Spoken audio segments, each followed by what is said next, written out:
Hello दोस्तों, Kota technical में आपका स्वागत है। आज हम बात करेंगे स्प्लिट एसी के सिस्टम के बारे में। मतलब कि स्प्लिट एसी कितने सिस्टम से मिलकर कार्य करती है उसके बारे में बिल्कुल हम डिटेल के साथ जानेंगे। दोस्तों, हमने इसकी पिछले वाली वीडियो में स्प्लिट एसी के बारे में बताया था। दोस्तों, अपने स्प्लिट एसी कोर्स का दूसरा दिन है, तो हमने पिछले वाली वीडियो में स्प्लिट एसी के बारे में बताया था।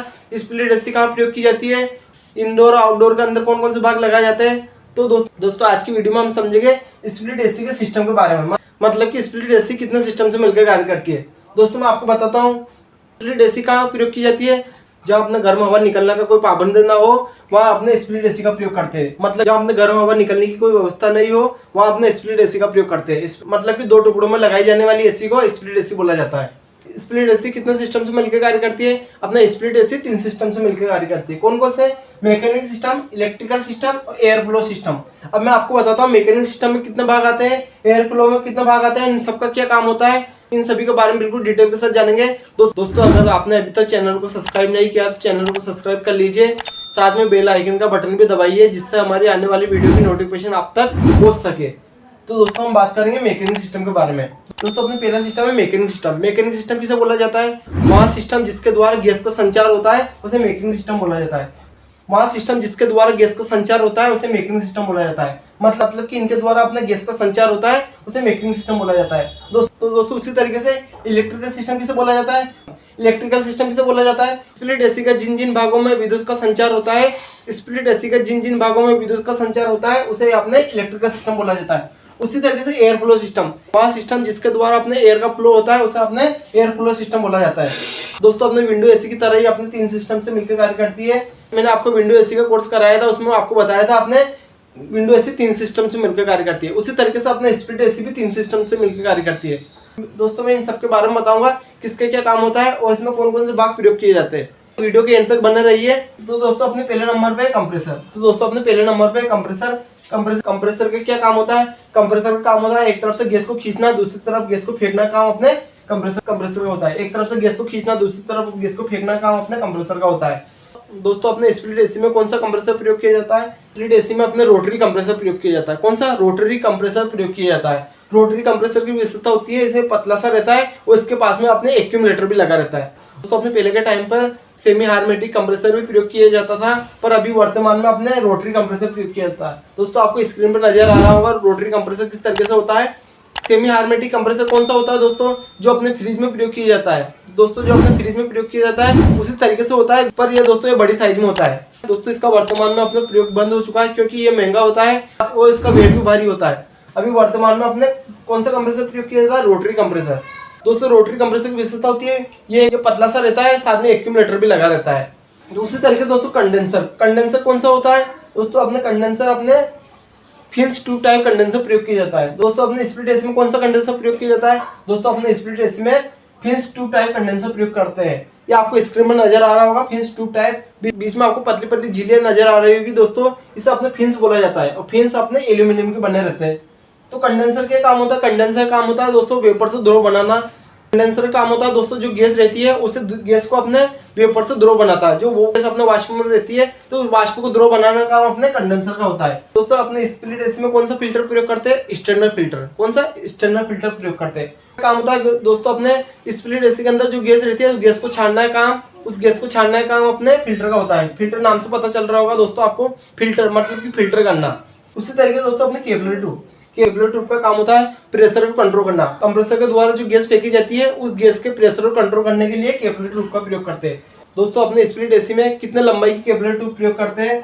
2 से 3 फीट। कितने दोस्तों? 2 से 3 फीट की कैपिलरी ट्यूब अपने प्रयोग की जाती है। और इसका व्यास कितना रहता है? इसका व्यास रहता है दोस्तों अपने 0.54 से 0.64 mm तक इसका व्यास रहता है कैपिलरी ट्यूब का। दोस्तों, उसी तरीके से अपने एवापोरेटर। दोस्तों, अपने एवापोरेटर काम होता है किसी वस्तु स्थान की गर्मी को खींचकर वहां अपना कूलिंग का प्रभाव छोड़ना, एवापोरेटर काम होता है।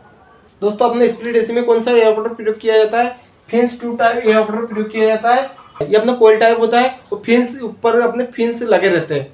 दोस्तों, उसी तरीके से मैं बताता हूँ आपको इलेक्ट्रिकल सिस्टम के बारे में। दोस्तों, उसी तरीके से अपने इलेक्ट्रिकल सिस्टम किसे बोला जाता है?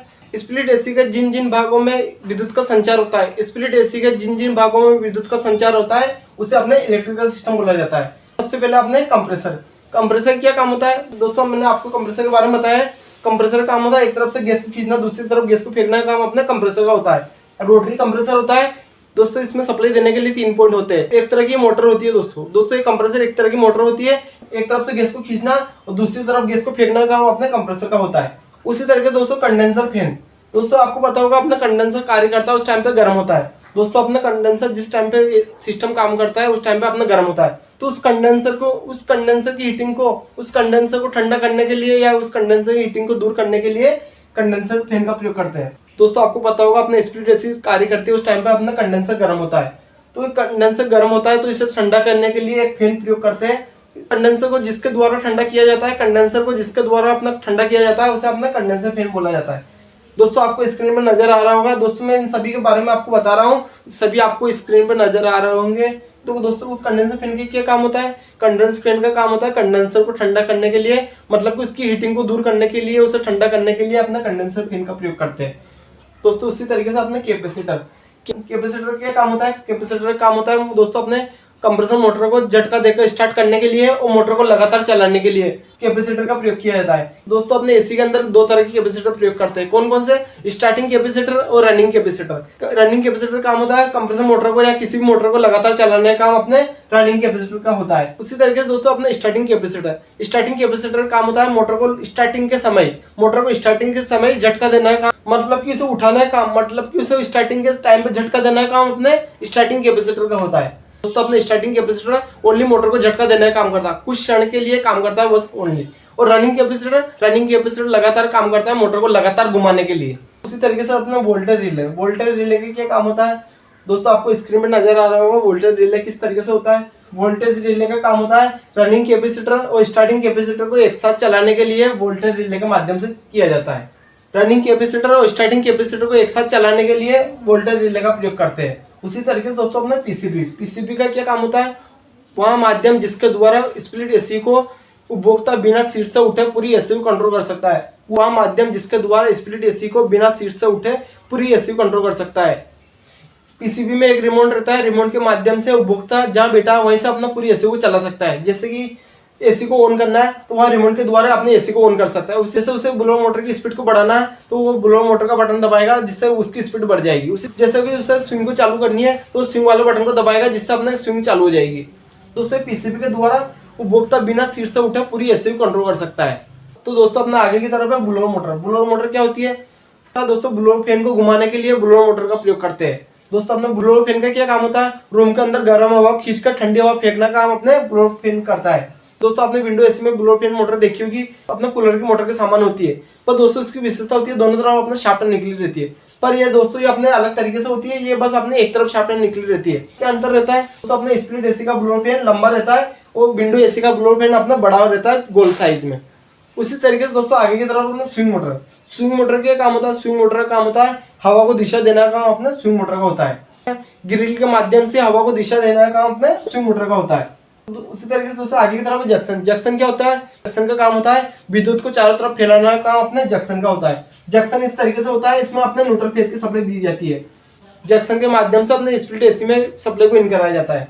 तो दोस्तों आगे की तरफ रूम सेंसर क्या काम होता है, रूम के अंदर कूलिंग को कंट्रोल करने के लिए रूम सेंसर का प्रयोग करते हैं। जैसे दोस्तों हमने टेम्परेचर सेट कर लिया 22 डिग्री, तो 22 डिग्री को कौन कंट्रोल करेगा, 22 डिग्री को अपने रूम सेंसर कंट्रोल करेगा। इस टाइम पे अपना 22 डिग्री टेम्परेचर रूम का हो जाएगा, उस टाइम पे अपने रूम सेंसर पीसीबी को संकेत करेगा जिसके माध्यम से अपना आउटडोर बंद हो जाता है।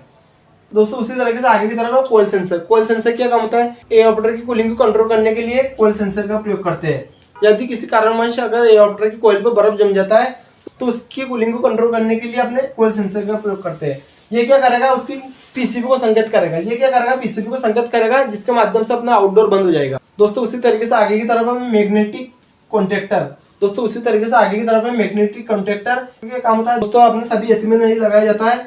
दोस्तों इसका क्या काम होता है, इसका काम होता है दोस्तों आउटडोर में जो कंप्रेसर रहता है वो पीसीबी के द्वारा जो सप्लाई दी जाती है कंप्रेसर को वो अपने मैग्नेटिक कॉन्टैक्टर के द्वारा मिलती है।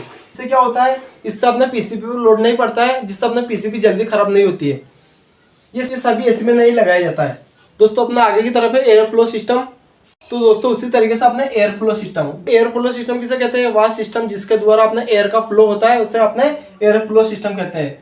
एयर फ्लो दोस्तों अपने पहले नंबर पर ब्लोअर मोटर क्या काम होता है, ब्लोअर फैन के माध्यम से रूम के अंदर गर्म हवा खींचकर ठंडी हवा फेंकना काम अपने ब्लोअर फैन के माध्यम से किया जाता है। दोस्तों आगे की तरफ अपना स्विंग मोटर। स्विंग मोटर क्या काम होता है?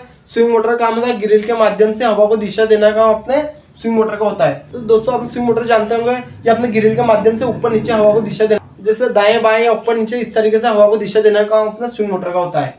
दोस्तों आगे की तरफ अपना ग्रिल। ग्रिल क्या होती है?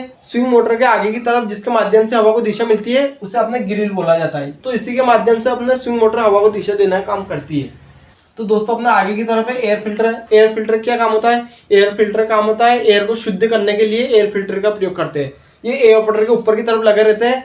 दोस्तों आपको स्क्रीन में नजर आ रहा होगा एयर फिल्टर क्या काम होता है? ये एयर को शुद्ध करने के लिए काम में लिया जाता है। ये एयरपोर्टर की कूलिंग कोयल के ऊपर लगा रहता है। जो ब्लो फैन जो गर्म हवा खींचता है वो इसी के माध्यम से अपने कूलिंग कोयल में जाती है हवा। तो वो अगर वो डायरेक्ट हवा जाएगी तो उसके साथ अपना डस्ट वगैरह भी जाएगी। तो उस हवा के साथ जो डस्ट आता है तो डस्ट को रोकने के लिए अपने एयर फिल्टर का प्रयोग करते हैं। अगर आपने एयर फिल्टर नहीं लगाएंगे तो कूलिंग कोयल पर अपना डस्ट जम जाएगा, जिससे अपने एसी कम कूलिंग करेगी। दोस्तों मैंने आपको इस वीडियो के अंदर स्प्लिट एसी के सिस्टम के बारे में बताया है। स्प्लिट एसी अपने 3 सिस्टम से मिलकर कार्य करती है। दोस्तों मैं आशा करता हूँ आपको वीडियो समझ में आ चुकी होगी। अगर इस वीडियो से संबंधी आपको मन में कोई क्वेश्चन है तो कमेंट कीजिए। और दोस्तों अभी तक आपने चैनल को सब्सक्राइब नहीं किया तो चैनल को सब्सक्राइब कर लीजिए। तो साथ में बेल आइकन का बटन भी दबाइए, जिससे हमारी आने वाली वीडियो की नोटिफिकेशन आप तक पहुंच सके।